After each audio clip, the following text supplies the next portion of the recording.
آخرت کے متعلق عقائد۔ آخرت کے متعلق 28 عقائد ہیں۔ نمبر 1، آخرت کے دن حضرت اسرافیل علیہ السلام پہلی بار سور پھونکیں گے جس سے تمام جاندار فوت ہو جائیں گے۔ حضرت اسرافیل کی جو آواز ہوگی وہ شروع میں بڑی میٹھی اور سریلی ہوگی، آہستہ آہستہ آہستہ اتنی بڑھے گی کہ جیسے آواز سے کلیجے پھٹتے ہیں۔ سب لوگ فوت ہو جائیں گے، لوگ ہی نہیں، ہر زیرو چیز، چرند پرند جانور سب ختم ہو جائیں گے۔ نمبر 2، 40 سال بعد حضرت اسرافیل علیہ السلام دوبارہ سور پھونکیں گے جس سے سب لوگ اٹھ کر میدان محشر میں جمع ہوں گے۔ پہلی مرتبہ سور پھونکیں گے سارے مر جائیں گے، 40 سال بعد دوبارہ سور پھونکیں گے لوگ زندہ ہوں گے، میدان محشر میں آئیں گے۔ نمبر 3، آخرت کے دن سب سے پہلے حضرت موسیٰ علیہ السلام کو افاقہ ہوگا۔ حضرت موسیٰ علیہ السلام ایسے اٹھیں گے کہ جیسے آدمی سویا ہو، نیند چھوٹ جائے، جب غشی تاری ہو تو ہوش کے اندر آ جائے، یوں اٹھیں گے۔ ایک ہے ایسے اٹھنا کہ آدمی مرا اور زندہ ہو جائے، ایک ہے ایسے اٹھنا کہ ہوش کے اندر آئے۔ موسیٰ علیہ السلام ایسے آئیں گے اور یہ ان کی خصوصیت ہے۔ نمبر 4، اللہ تعالیٰ اس دنیا کو فنا کر دیں گے، اس کو قیامت کبریٰ کہتے ہیں۔ جب انسان فوت ہوتا ہے تو یہ موت اس کی قیامت صغریٰ ہے، چھوٹی قیامت ہے، عمل نہیں کر سکتا۔ اور جب یہ دنیا فنا ہوگی تو یہ اب قیامت کبریٰ ہوگی۔ پہلے ہر شخص کی اپنی قیامت ہی چھوٹی، اب سب کی اجتماعی قیامت ہوگی۔ نمبر 5، آخرت کے دن ہر ذی روح کو اللہ تعالیٰ کی بارگاہ میں پیش کیا جائے گا۔ ہر ذی روح یہ اللہ کے دربار میں پیش ہوگا۔ اگر بغیر سینگ والی بکری کو سینگ والی بکری نے ٹکر ماری ہے تو یہ بھی پیش ہوگا۔ سینگ والی کے سینگ ختم کیے جائیں گے، بے سینگ والی کو سینگ دیے جائیں گے، وہ بدلہ لے گی، پھر یہ ختم ہو جائے گی، لیکن پیش یہ بھی ہوں گے۔ نمبر 6، آخرت کے دن انسان اور جنات اپنے اپنے اعمال کا حساب دیں گے۔ قیامت کو انسان کے اعمال کا حساب بھی ہوگا اور جنات کے اعمال کا حساب بھی ہوگا، حساب دونوں نے دینا ہے۔ نمبر 7، آخرت کے دن حضرات انبیاء کرام علیہ السلام کا حساب نہیں ہوگا۔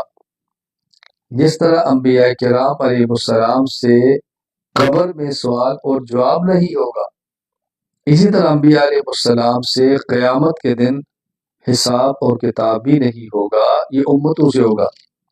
نمبر 8، آخرت کے دن اہل ایمان اور نیک لوگوں کو ان کا نامہ اعمال دائیں ہاتھ میں، جبکہ کفار اور فساق کو ان کا نامہ اعمال بائیں ہاتھ میں دیا جائے گا۔ مومن کا نامہ اعمال دائیں ہاتھ میں ہوگا، یہ علامت ہوگی جنتی، اور کافر یا بد کردار کا اعمال نامہ بائیں ہاتھ میں ہوگا، یہ علامت ہوگی اس کے بدبخت ہونے کی۔ نمبر 9، آخرت کے دن کچھ لوگ محض اللہ تعالیٰ کے فضل اور کرم سے بغیر حساب کتاب کے جنت میں جائیں گے۔ اللہ تعالیٰ مجھے اور آپ کو انہی میں شامل فرما دیں۔ ان سے اللہ تعالیٰ اپنے کرم کا معاملہ فرمائیں گے، حساب کتاب نہیں لیں گے، بغیر حساب کتاب کے جنت میں داخل فرما دیں گے۔ نمبر 10، آخرت کے دن نبی اکرم صلی اللہ علیہ وسلم ساری انسانیت کی سفارش فرمائیں گے، جس کے بعد حساب کتاب شروع ہوگا۔ اسے شفاعت کبریٰ کہتے ہیں۔ رسول اکرم صلی اللہ علیہ وسلم کی قیامت کے دن 2 قسم کی سفارش ہوگی۔ پہلے عمومی ہر فرد کے لیے، آدم علیہ السلام کے پہلے بیٹے سے لے کر قیامت تک آنے والے انسان، یہ سب کے لیے شفاعت ہوگی کہ یا اللہ حساب کتاب شروع فرما دے۔ لوگ پریشان ہوں گے کہ ہمارا حساب کتاب شروع ہو جائے، تو آپ کی شفاعت سے اللہ تعالیٰ حساب کتاب شروع فرما دیں گے۔ اور اس شفاعت کو شفاعت کبریٰ کہتے ہیں، یہ بہت بڑی شفاعت ہے۔ نمبر 11، شفاعت کبریٰ کے بعد نبی اکرم صلی اللہ علیہ وسلم متعدد سفارشیں فرمائیں گے، یعنی اس کے بعد رسول اللہ صلی اللہ علیہ وسلم اب کئی ایک سفارشات اور بھی کریں۔ تقریباً ان سفارشات کی 7 قسمیں بنتی ہیں جو آپ سفارشیں فرمائیں گے۔ نمبر 1، حساب کتاب میں سہولت کیے جانے کی شفاعت، کہ اللہ ان کے حساب کو آسان فرما دے، مشقت نہ ہو، مشکل نہ ہو، چھوٹی چھوٹی چیزوں کا حساب نہ ہو، آسان فرما دے۔ نمبر 2، بعض کے لیے بلا حساب کتاب جنت میں داخلے کی شفاعت، کہ اے اللہ ان سے حساب نہ لے، ان کو بغیر حساب کے جنت میں داخل فرما دے۔ اللہ تعالی ہمیں بھی ان میں شامل فرما دے جو بغیر حساب کتاب کے جنت میں داخل ہو جائے۔ نمبر 3، بعض جنتیوں کے درجات کی بلندی کی شفاعت، جنت کے مستحق ہوں گے، جنت میں چلے جائیں گے، لیکن شفاعت آپ فرمائیں گے یا اللہ ان کو اس سے بھی اوپر کا درجہ دے۔ اللہ تعالیٰ اپنے پیغمبر صلی اللہ علیہ وسلم کی شفاعت قبول فرمائیں گے۔ نمبر 4، جن کی نیکیاں اور گناہ برابر ہوں گے ان کے جنت میں داخلے کی شفاعت، جن کی نیکیاں زیادہ وہ جنت میں جائیں گے، جن کے گناہ زیادہ وہ جہنم میں جائیں گے۔ جن کی نیکیاں اور گناہ برابر ہیں تو رسول اکرم صلی اللہ علیہ وسلم شفاعت کریں گے کہ اللہ ان کو جنت میں بھیج دے۔ نمبر 5، جن کے متعلق جہنم کا فیصلہ ہو چکا ہوگا لیکن ابھی تک جہنم میں داخل نہ ہوئے ان کے لیے جنت میں داخلہ کی شفاعت، اپنے بدعملیوں کی وجہ سے ان کے لیے جہنم واجب ہو چکی ہوگی، آپ سفارش کریں گے یا اللہ آپ اپنے کرم سے یہ جنت کے مستحق نہیں، آپ ان کو جنت عطا فرما دیں۔ نمبر 6، جو عذاب کے مستحق ہو چکے ان کے عذاب میں تخفیف کی شفاعت، جن کے لیے عذاب کا فیصلہ ہو چکا ہوگا تو ان کے لیے سفارش ہوگی کہ ان کے عذاب کو ہلکا کر دیا جائے، ان کے عذاب کو ہلکا کر دیا جائے، یہ قیامت کے عذاب کی شفاعت ہوگی۔ نمبر 7، جہنم میں داخل ہو جانے والے گناہ گاروں کے لیے جہنم سے نکلنے اور جنت میں داخلے کی شفاعت، جہنم میں جا چکے ہیں، اللہ کے نبی پھر بھی سفارش کرے یا اللہ ان کو جہنم سے نکال کر جنت میں بھیج دے۔ مرحلہ بعد رسول اکرم صلی اللہ علیہ وسلم کی کتنی سفارشیں ہیں؟ پہلی شفاعت شفاعت کبریٰ ہے، اس کے بعد پھر 10 شفاعتیں اس امت کے مختلف طبقات کے لیے، تو گویا 8 قسم کی شفاعتیں قیامت کے دن رسول اکرم صلی اللہ علیہ وسلم فرمائیں گے۔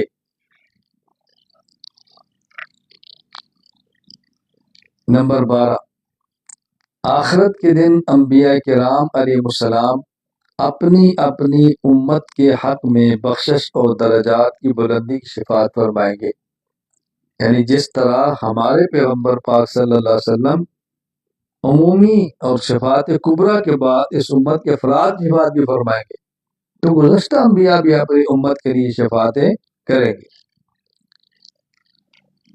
نمبر 13، آخرت کے دن علماء اپنے متبعین کی شفاعت کریں گے، علماء حق ہوں گے، علم پر عمل کرتے ہوں گے، نیک ہوں گے، تو جو شخص کسی عالم ربانی کا متبع ہوگا اور اس کے اعمال میں کوتاہی ہوگی، اور ربانی عالم اللہ والا عالم اپنے متبع کے لیے اللہ سے درخواست کرے گا کہ یا اللہ اس کو جنت میں داخلہ عطا فرما دے، یا چھوٹا درجہ ہے تو بڑا درجہ عطا فرما دے۔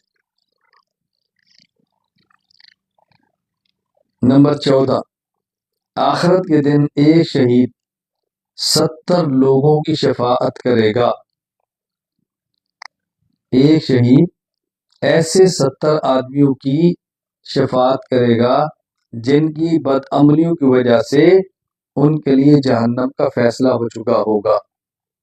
جہنم کا فیصلہ ہونے کا معنی وہ اس بات کے مستحق ہوں گے کہ ان کو جہنم میں جانا چاہیے، لیکن شہید کی شفاعت سے وہ جنت میں چلے جائیں گے۔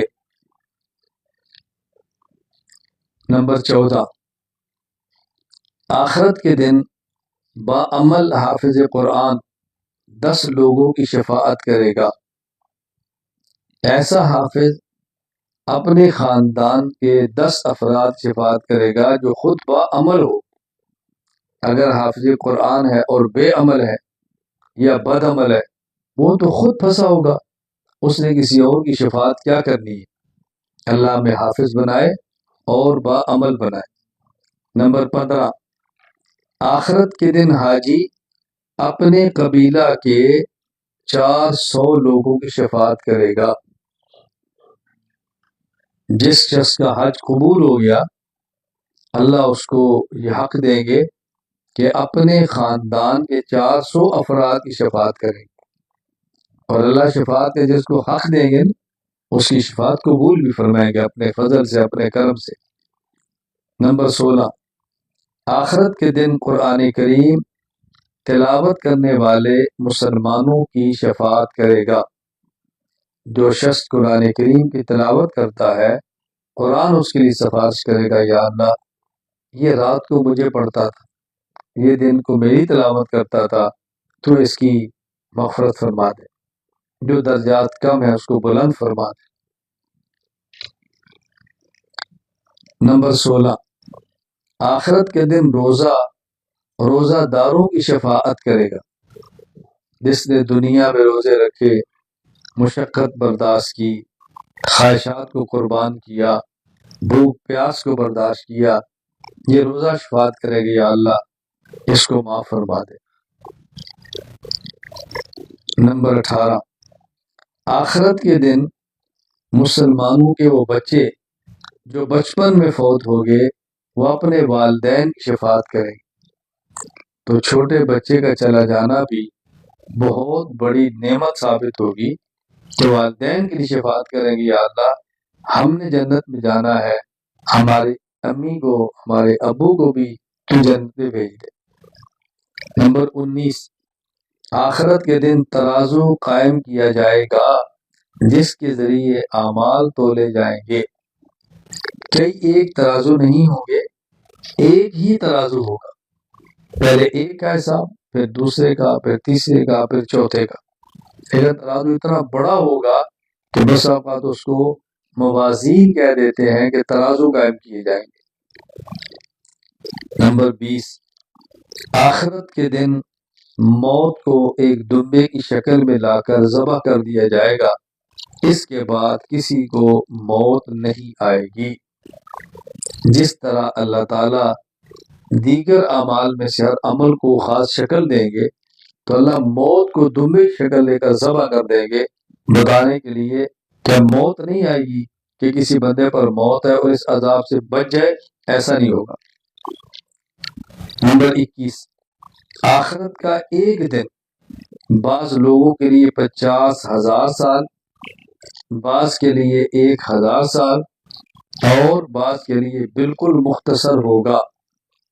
ہر انسان کے اعمال کے حساب سے قیامت کے دن اس کو یہ دن محسوس ہوگا، کسی کو 1,000 سال کے برابر، کسی کو 50,000 سال کے برابر۔ 22، نمبر 22، آخرت کے دن جہنم کی پشت پر پل صراط بچھا دیا جائے گا۔ ادھر میدان محشر، آگے جنت اور درمیان میں جہنم، اس جہنم کے اوپر پل صراط ہوگا۔ نمبر 23، پل صراط بال سے زیادہ باریک اور تلوار سے زیادہ تیز ہوگا، اس سے گزرتے ہوئے 1500 سال لگیں گے۔ باریک بال سے زیادہ، تیز تلوار سے زیادہ، اور گزرنے میں 15 سال لگیں گے۔ یہ اس کی فطرت اور طبیعت کو بتائے، وگرنہ جو نیک ہوں گے پل جھپکنے برابر وہاں سے گزر جائے گے۔ بس اوقات پل بہت لمبا ہوتا ہے، گاڑی بہت اچھی ہوتی ہے، پل بہت چھوٹا ہوتا ہے، گاڑی بہت گندی ہوتی ہے۔ تو چلنے والے کے حساب سے بھی ہوگا، یہ کیسا ہے۔ نمبر 23،